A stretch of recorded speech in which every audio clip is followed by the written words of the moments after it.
This is Clark Kent from the Predatory Lending Network, out with this news of Leonard Nimoy's death. And we're asking folks of the Star Trek community, what do they think about Leonard Nimoy's legacy as Spock and Star Trek as a whole?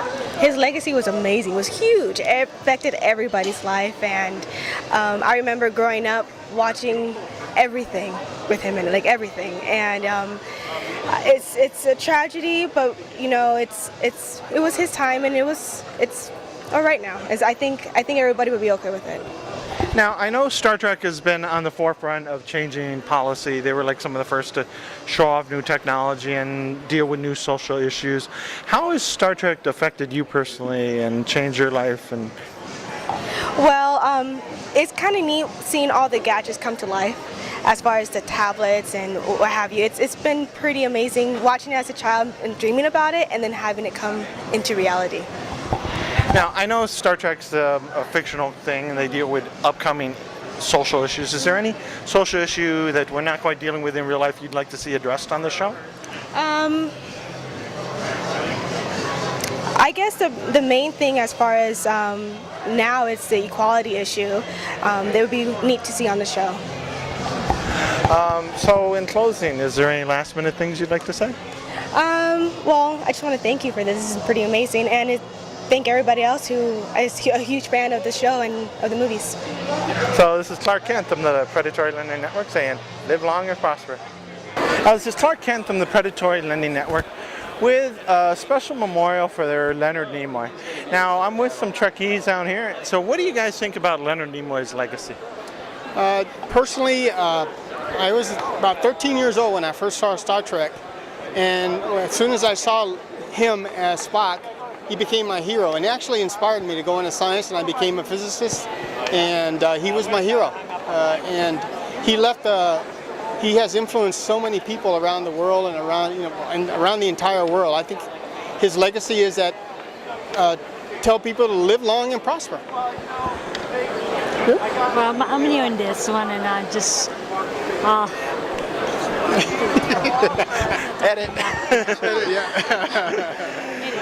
Now, the show is done with many social issues over the years. Is there any particular issue or favorite episode that you had over the years? Oh yeah, probably my most favorite is Amok Time, and that was a really, really good episode.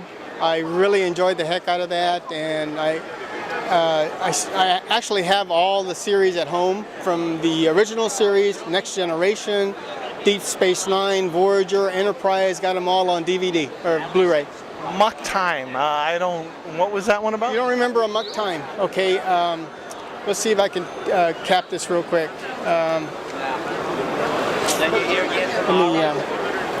Can you stop it for a second? What was your favorite episode? Do you have any that stand down in your mind? Yes, Mirror Mirror. That's the one that really, really stands out in my mind, because that is one where Spock, actually the entire crew, played their evil arch enemies of each other. And I'm sure you probably remember Mirror Mirror. And in both of them, Spock was an honorable person. He was a man of integrity, whether he was in one universe or the other universe. And I remember towards the end of the episode when Kirk comes up to him and says, Spock, you're a man of integrity in each universe, and you will do well. So I remember that very well. So it's an excellent episode. Now, Star Trek has dealt with many social issues in the past. They were like the first interracial kiss and dealt with a lot of that issues. Is there any issues that you would like to see addressed in the future that you haven't seen out there right now?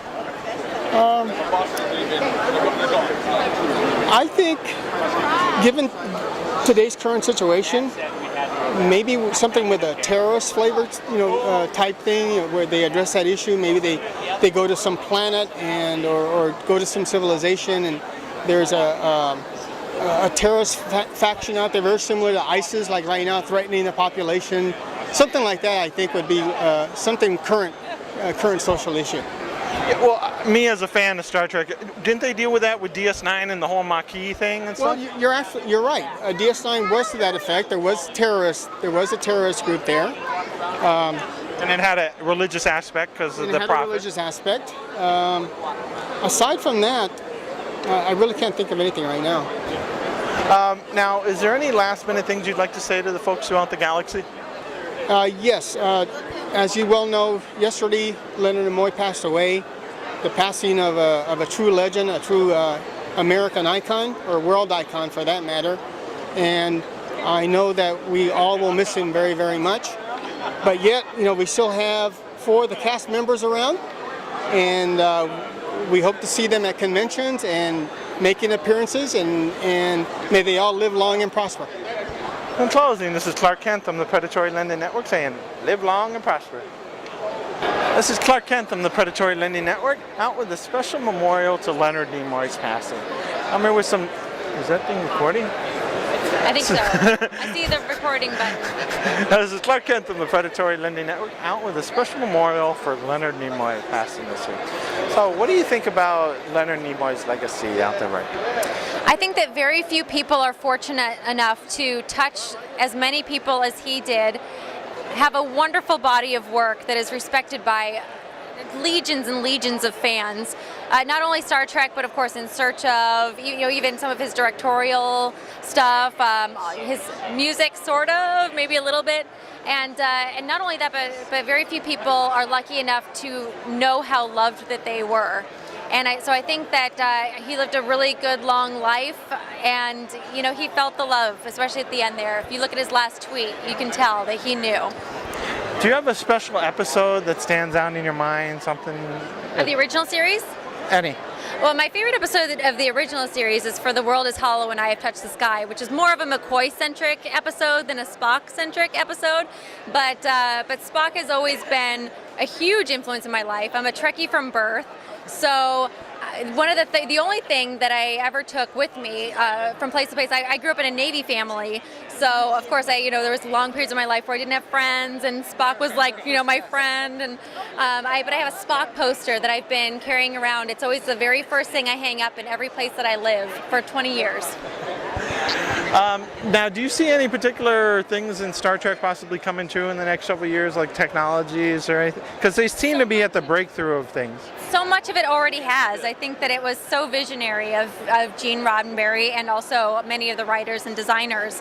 You look at the iPad, you look at the cell phone, even hyposprays, laser technology. So much of that is owed in part to Star Trek and fans of Star Trek going into those fields.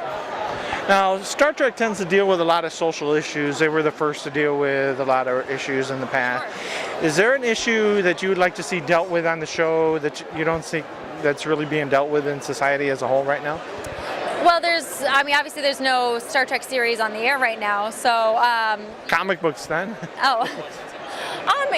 I think that something that is being dealt with currently is kind of breaking out of the mold of the women being in very impractical costumes. I think that costumes are becoming much more practical. I love a sexy costume as much as the next person. I just want it to be practical. Like, is it realistic that she's going to be running around in 4-inch heels? Probably not. So you wouldn't put a guy in a costume like that, huh? I would not. Not to say that Star Trek hasn't. Star Trek, even the first couple seasons of TNG, you saw the guys walking around in the little short dresses. So, it's been known to happen, but yeah, probably not. I wouldn't put anybody in that. I don't even wear that. I wear flat boots. So in closing, is there any last minute things you'd like to say? I would, obviously, as a tribute to Leonard Nimoy, that he knows that he was such a huge influence on my life and so many other lives, and just thanking him for his contribution to just the nerd community in general, and making us feel like we belonged as a part of something. That's a really great contribution. So in closing, this is Clark Kent from the Predatory Lending Network saying, live long and prosper. This is Clark Kent from the Predatory Lending Network, here with the special memorial to Leonard Nimoy, who's recently passed today. So, sir, what do you think about Leonard Nimoy's legacy, now that he's gone? Well, I think what people sometimes forget is that Leonard Nimoy not only was an actor who brought the character of Spock to life, but he was a guy who was involved in all kinds of different forms of art. He was a photographer, he was a director, he helped contribute to storylines. So he wasn't just a guy who put on some ears and went on TV and did his thing. He was a true artist who always did his best to bring the best he could to a role and lend it a sense of gravitas. Because I see you cutting off your arm. Step this. Yeah. Now, do you have a particular favorite episode out there of his, or any other episodes that stand out in your mind? Oh, actually not so much an episode, but I thought that the character of Spock in Star Trek The Motion Picture was actually really, the storyline of that whole movie is really about Spock. And people don't really realize that. They think, oh, it's that slow movie with the big cloud. But no, it's really about Spock kind of coming to peace with himself as half human, half alien, and kind of making his own next step in his own personal evolution. Now, Spock came back to life. Do you think we'll be seeing him come back to life somehow? Well, that would certainly be something, wouldn't it? I don't think that'll happen, but if he does, then I hope I'll be around to see it. Now, Star Trek has been at the forefront of social issues in the past. Do you think there's any social issue that you would like to see addressed in the media today? In media? Well, because they were like at the first to deal with like interracial issues, wars, terrorism. You know, I think there is so much media today. You got the internet, you got TV, you got radio, you got books, you got comic books. I think it's all being addressed in one way or another, and so I can't really think of anything off the top of my head that would, that needs to be addressed. So in closing, is there any last minute things you'd like to say to the folks? Well, we're here at the Long Beach Comic Con, and it was a pleasure to talk to you, and live long and prosper. This is Clark Kent from the Predatory Lending Network, out with a special tribute to Leonard Nimoy's passing this recently. So, sir, what do you think about Leonard Nimoy's legacy? I think it's a very important one for a lot of fans and a lot of people, even outside Star Trek, because he was such a good actor. He could draw people into the series. It wasn't just some weird guy in pointed ears. That he was very relatable, and he managed to pull it off, which who the heck would have ever expected anybody could. You say he's very relatable. Do you have any particular favorite episodes of his, or any favorite episodes of the show that stand out in your mind? Favorite episodes? Wow, that's always a hard one to put me on the spot, because it's like so many of them. Amok Time, dealing with, here's a man who only gets horny every 7 years. Oh. So I'm a bit more than that. Yeah, exactly. But it was a very funny way, not funny way, but a very subversive way to get sex on the airwaves in the 1960s, and really, address the fact that, yeah, if somebody doesn't do it for 7 years, they have a lot of pent-up energy, and he portrayed that very well. I think in general, just he always was somebody he valued. It was a character that valued intelligence, valued knowledge. And he had strength without necessarily violence. Kirk was the one who had to punch everybody to prove that he had strength. Spock didn't. He had the strength without doing that. So I thought that was a very important part of his character. And I think the Star Trek in general, they had the diversity of characters. You had Asian, Black, a Vulcan, minority of the ultimate minority. And I watched it as a small child, and I already knew at that point there's something here that's really important to me, and I didn't even know what it was, and that was because when you're 7 years old, you don't know you're gay, but yet I could instantly sense that, hey, these people accept everybody. Everybody's important, everybody has value, everybody will have a role in this society. And then I grew up, and when I was an adult, I went, oh, that's it.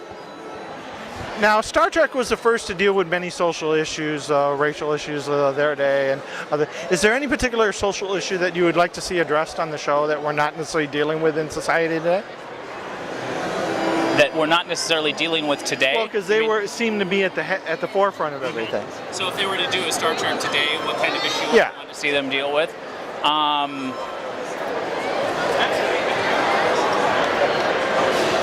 I think they could do a lot with religion and a lot with identity, because that seems to be a big issue in our society. We're having trouble understanding how to integrate our society so that there's a big mixture in every country. It used to be very easy to understand whether you were in a Christian nation or predominantly black nation, predominantly Muslim, predominantly whatever.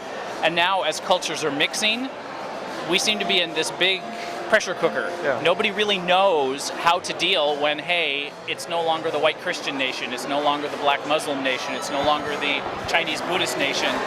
It's all mixing, and nobody really knows how to deal with that. And I'd be very interested to see ideas on how to deal with that. You took a step, you're kind of like walking off. I'm sorry, am I No, you're still. I can't come up with anything because of that.